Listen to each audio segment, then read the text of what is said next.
Hey guys, welcome back to another episode of Footwork. It's been a really long time since I made an episode on the car or myself or whatever. And a lot of things have happened since then. Reagan and I are moving. Just life is getting in the way. Got a job offer, etc., etc., etc. A lot of things are happening right now, so I just really haven't had time to make a video. Since the last time you saw, I got a harness mounted in the car that I'll show you. It's just a 6-point race quip, cam lock, traditional. I got everything buttoned up in here. Got the brakes working, got, the car works really well right now. Installed an oil cooler. Lot of little things to make the car more happy on track. And I did just that. I took it to a track day. I took it to the Project Seat Time track day at the Corvette Museum. Super fun time. I don't have any footage from it. Unfortunately, my cameras weren't working, blah, blah, blah. Typical excuses. I was really slow. First time at the track, I ran a 234 point something. It was really slow. I've got a couple of excuses for why. I left my tires out over winter. First time on the track, whatever. It was a slow time, but I felt a loss of power in like the 4th or 5th heat. So it was really, I was coming out of, if you know the Corvette Museum, coming out of Deception, wide open throttle up the hill, and as soon as I went watt, big loss of power. It felt like a coil pack died because, this car has 2 coil packs, 1 and 2, that control 4 cylinders each, and it felt like I lost 50% power. Big loss of power. Pull into the pits, nothing's really wrong, it's idling fine, it sounds okay, it sounds like it's running really rich, but nothing's wrong. That was the end of the day, long and short of it. I am here now tearing down, or at least removing the plugs to do a compression test to see if anything is obvious. I had a code for a number 3 cylinder misfire. So, these are the plugs. Which one do you think was number 3? And why might it be the one that's bent? Why might it be the one that looks like it has piston to valve or piston to plug contact? Let me get an up close shot of this plug. Come on, focus in. Let me put you in the light. That looks oh wow, that's really stellar camera work, James. Sorry, I don't have any of my equipment here. This is kind of impromptu, if you can't tell. Long and short of it, this definitely hit the piston. Ceramic's broken. Oil around the threads. So I'm going to still do a compression test. And if it makes good PSI, I will put a borescope down it and see if the piston's okay. And if it is, I'll send it until more severe damage happens. Like if it's not gouged to hell, I'll send it. But if there's any kind of damage in it, gotta replace it. Gotta tear it down, put a new engine in it, etc., etc., etc. So, unfortunate thing, but I will show you the compression test on specifically the number 3 cylinder. So yeah, stay tuned, I guess. Well, yep, it's not good. Just tested the number 1 cylinder. I had a previous reading of 185 PSI before the event, and I had 190 now, which is good.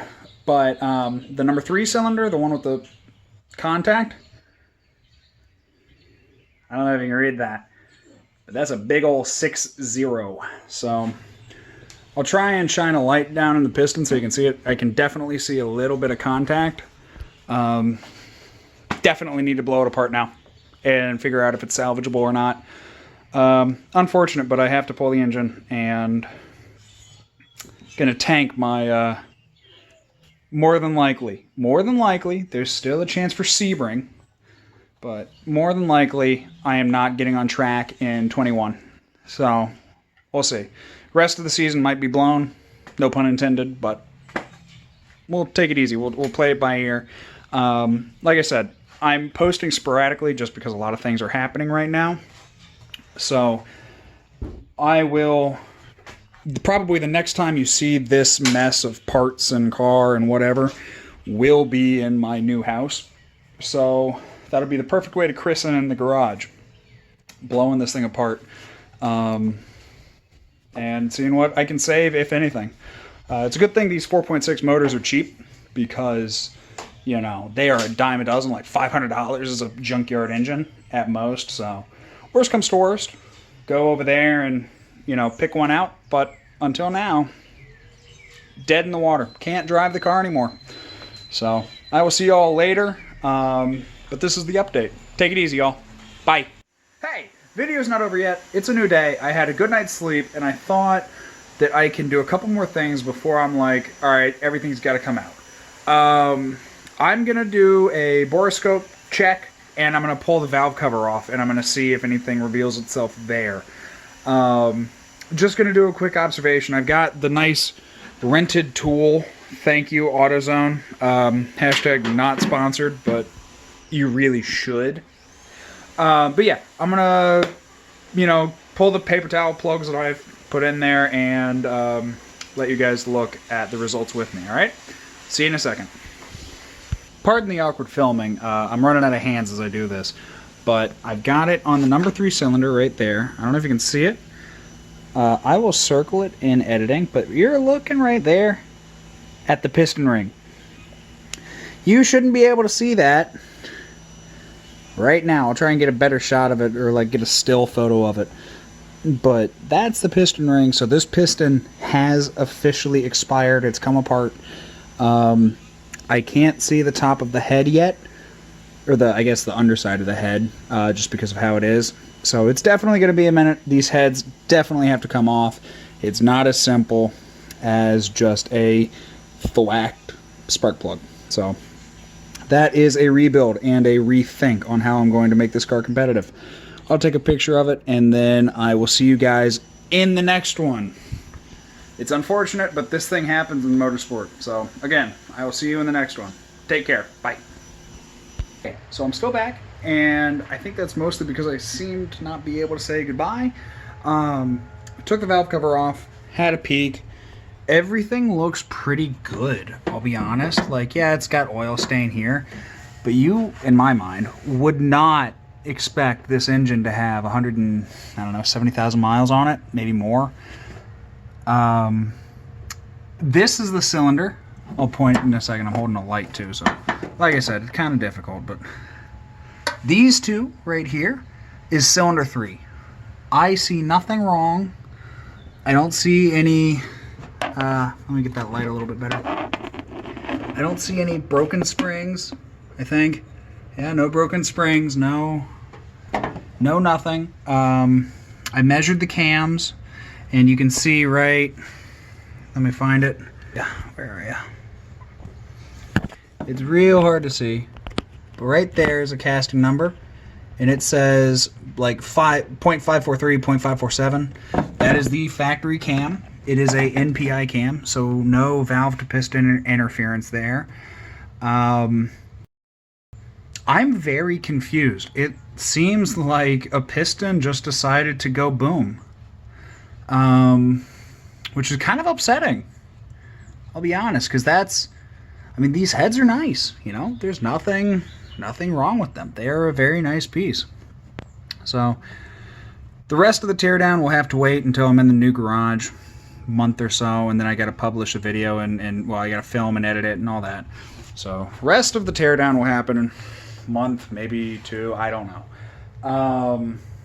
But that's where we're at. Kind of a mystery as to what happens. If anybody in the comments knows why my piston decided to ejectocito itself, that'd be pretty great. If you could let me know. Yeah. You know, I never hit anything above $6,000. I was like 5,500 max, because these things don't make any power above that.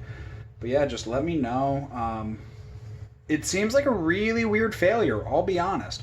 But like I said, the rest of it we'll have to see until I can get this head off, and then maybe we'll go down a different route. Instead of a 4.6, maybe we'll do, I don't know, a 302.